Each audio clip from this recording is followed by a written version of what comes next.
Hi everyone, prelims എക്സാമിന് വേണ്ടിയിട്ടുള്ള 66ാമത്തെ ക്ലാസ്സിലേക്ക് സ്വാഗതം. അപ്പോൾ ഇന്നത്തെ ഫസ്റ്റ് ക്വസ്റ്റ്യൻ നോക്കാം. കേരളത്തിന്റെ സംസ്ഥാന മത്സ്യമാണ് കരിമീൻ. കരിമീനാണ് കേരളത്തിന്റെ സംസ്ഥാന മത്സ്യം. രണ്ടാമത്തെ ക്വസ്റ്റ്യൻ, ഏറ്റവും കൂടുതൽ കയറ്റുമതി ചെയ്യുന്ന മത്സ്യം. കേരളത്തിൽ ഏറ്റവും കൂടുതൽ കയറ്റുമതി ചെയ്യുന്ന മത്സ്യമാണ് ചെമ്മീൻ. ചെമ്മീനാണ് കേരളത്തിൽ ഏറ്റവും കൂടുതൽ കയറ്റുമതി ചെയ്യുന്ന മത്സ്യം. കേരളത്തിന്റെ സംസ്ഥാന മത്സ്യം കരിമീൻ, ഏറ്റവും കൂടുതൽ കയറ്റുമതി ചെയ്യുന്നത് ചെമ്മീനാണ്. കേരളത്തിൽ ഏറ്റവും കൂടുതൽ ലഭിക്കുന്ന മത്സ്യം മത്തിയാണ് കേരളത്തിൽ ഏറ്റവും കൂടുതൽ ലഭിക്കുന്ന മത്സ്യം. ഓക്കെ, അപ്പൊ 3 മത്സ്യങ്ങളാണ് ഇപ്പോൾ പഠിച്ചത്. ആദ്യത്തേത് കേരളത്തിലെ സംസ്ഥാന മത്സ്യമാണ് കരിമീൻ. കേരളത്തിൽ നിന്ന് ഏറ്റവും കൂടുതൽ കയറ്റുമതി ചെയ്യുന്ന മത്സ്യം ചെമ്മീനാണ്. കേരളത്തിൽ ഏറ്റവും കൂടുതൽ ലഭിക്കുന്ന മത്സ്യം മത്തിയാണ്. നാലാമത്തേത്, ചെമ്മീൻ ഏറ്റവും കൂടുതൽ ഉൽപ്പാദിപ്പിക്കുന്ന ജില്ല. ചെമ്മീൻ ഏറ്റവും കൂടുതൽ ഉൽപ്പാദിപ്പിക്കുന്ന ജില്ല കൊല്ലം ജില്ലയിലാണ് ചെമ്മീൻ ഏറ്റവും കൂടുതൽ ഉൽപ്പാദിപ്പിക്കുന്നത്. കേരളത്തിൽ ഏറ്റവും കൂടുതൽ മത്സ്യബന്ധന തൊഴിലാളികളുള്ള ജില്ല. കേരളത്തിൽ ഏറ്റവും കൂടുതൽ മത്സ്യബന്ധന തൊഴിലാളികളുള്ള ജില്ല ആലപ്പുഴ ജില്ലയിലാണ് കേരളത്തിൽ ഏറ്റവും കൂടുതൽ മത്സ്യബന്ധന തൊഴിലാളികളുള്ളത്. കടലിനെ ആശ്രയിച്ച് കഴിയുന്ന മത്സ്യത്തൊഴിലാളികൾ കൂടുതലുള്ള ജില്ല ഏത്? കടലിനെ ആശ്രയിച്ച് കഴിയുന്ന മത്സ്യത്തൊഴിലാളികൾ കൂടുതലുള്ള ജില്ല തിരുവനന്തപുരമാണ്.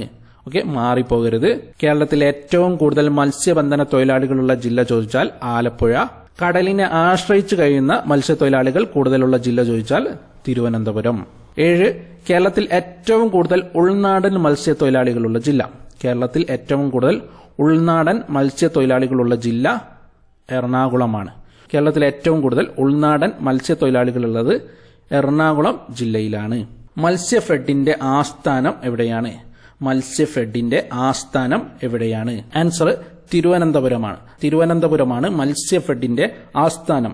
മത്സ്യത്തൊഴിലാളികളുടെ സഹകരണ സംഘടനയുടെ അപ്പെക്സ് ഫെഡറേഷനാണ് മത്സ്യഫെഡ്. ഓക്കെ, മത്സ്യത്തൊഴിലാളികളുടെ സഹകരണ സംഘടനയുടെ അപ്പെക്സ് ഫെഡറേഷനാണ് മത്സ്യഫെഡ്.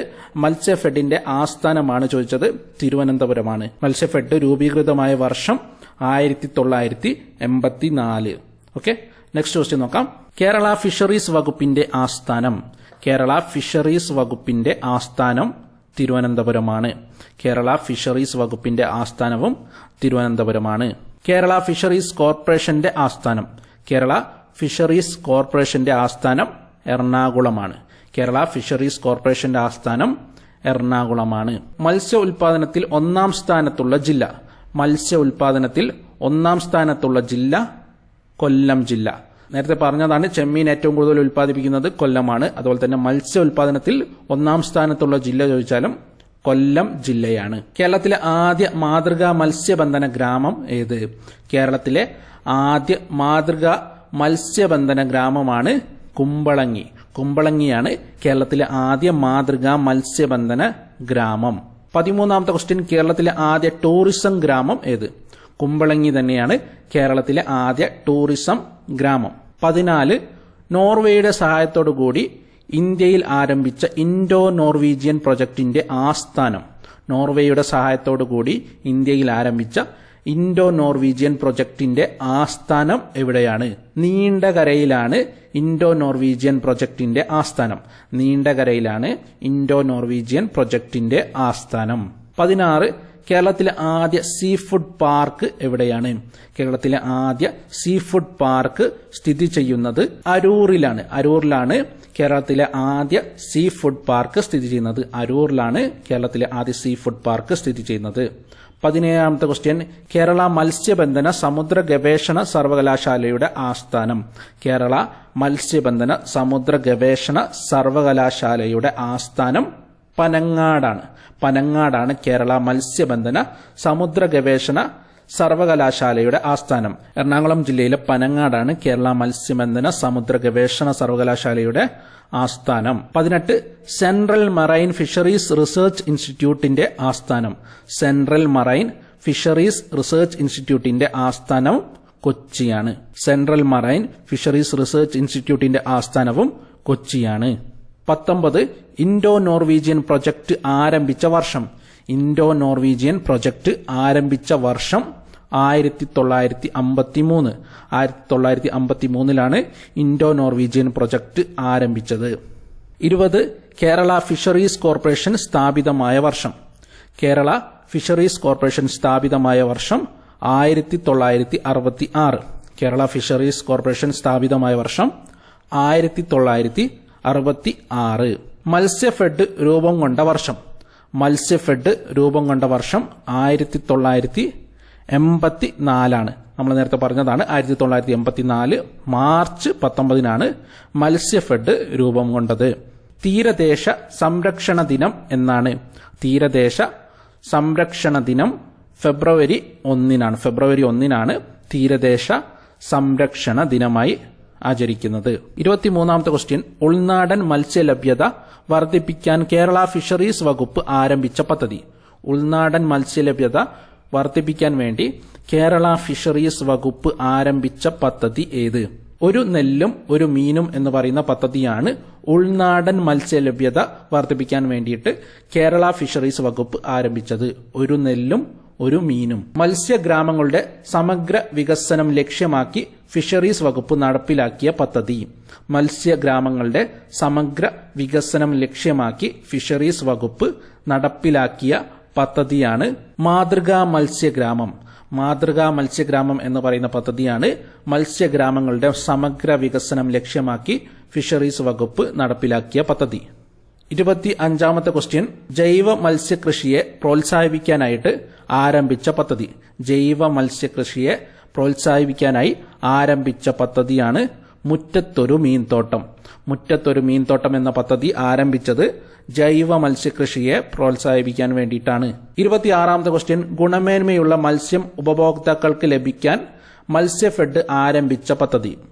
ഗുണമേന്മയുള്ള മത്സ്യം ഉപഭോക്താക്കൾക്ക് ലഭിക്കാൻ വേണ്ടി മത്സ്യഫെഡ് ആരംഭിച്ച പദ്ധതിയാണ് അന്തിപ്പച്ച. അന്തിപ്പച്ച എന്ന് പറയുന്ന പദ്ധതി ആരംഭിച്ചത് മത്സ്യഫെഡാണ്. എന്തിനു വേണ്ടിയിട്ടാണ്? ഗുണമേന്മയുള്ള മത്സ്യം ഉപഭോക്താക്കൾക്ക് ലഭ്യമാക്കാൻ വേണ്ടിയിട്ടാണ് അന്തിപ്പച്ച എന്ന പദ്ധതി മത്സ്യഫെഡ് ആരംഭിച്ചത്. 27ാമത്തെ ക്വസ്റ്റ്യൻ. മത്സ്യത്തൊഴിലാളികൾക്ക് ബയോമെട്രിക് കാർഡ് സംവിധാനം ഏർപ്പെടുത്തിയ ആദ്യ സംസ്ഥാനം. മത്സ്യത്തൊഴിലാളികൾക്ക് ബയോമെട്രിക് കാർഡ് ഏർപ്പെടുത്തിയ ആദ്യ സംസ്ഥാനം കേരളമാണ്. കേരളമാണ് ബയോമെട്രിക് കാർഡ് മത്സ്യത്തൊഴിലാളികൾക്ക് ഏർപ്പെടുത്തിയത്. കേരള മത്സ്യബന്ധന സമുദ്ര ഗവേഷണ സർവകലാശാലയുടെ ആദ്യ വൈസ് ചാൻസലർ ആരാണ്? കേരള മത്സ്യബന്ധന സമുദ്ര ഗവേഷണ സർവകലാശാലയുടെ ആദ്യ വൈസ് ചാൻസലർ ബി മധുസൂദനനാണ്.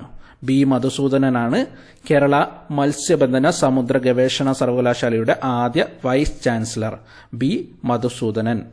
29. ആഴക്കടൽ മത്സ്യബന്ധന ലൈസൻസ് നേടിയ ആദ്യ ഇന്ത്യൻ വനിത.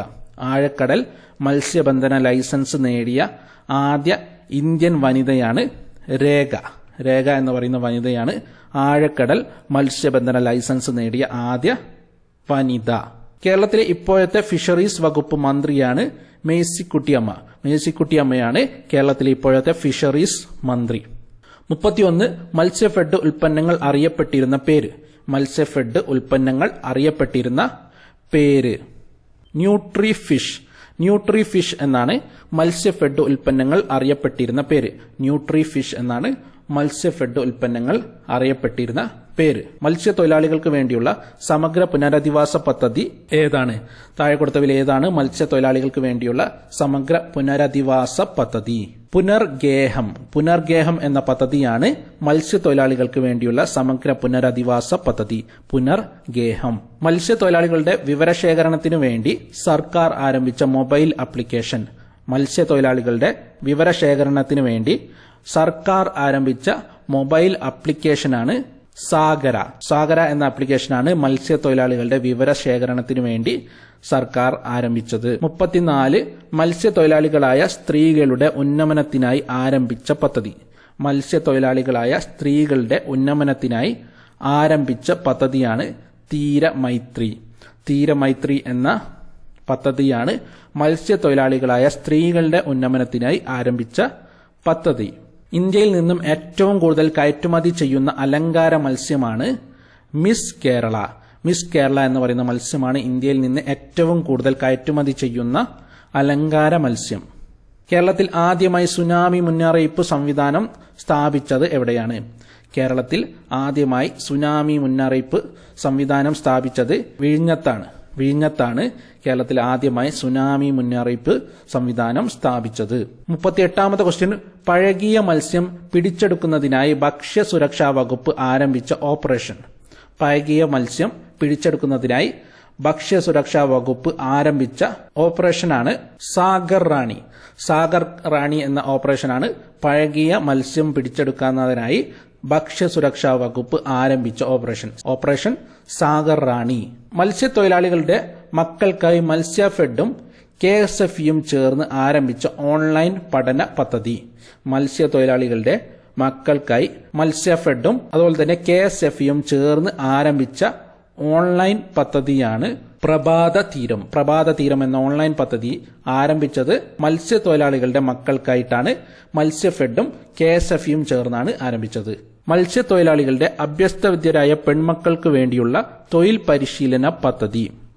മത്സ്യത്തൊഴിലാളികളുടെ അഭ്യസ്തവിദ്യരായ പെൺമക്കൾക്ക് വേണ്ടിയുള്ള തൊഴിൽ പരിശീലന പദ്ധതിയാണ് തീരനൈപുണ്യം എന്ന് പറയുന്ന പദ്ധതിയാണ് മത്സ്യത്തൊഴിലാളികളുടെ അഭ്യസ്തവിദ്യരായ പെൺമക്കൾക്ക് വേണ്ടിയുള്ള തൊഴിൽ പരിശീലന പദ്ധതി. തീരനൈപുണ്യ.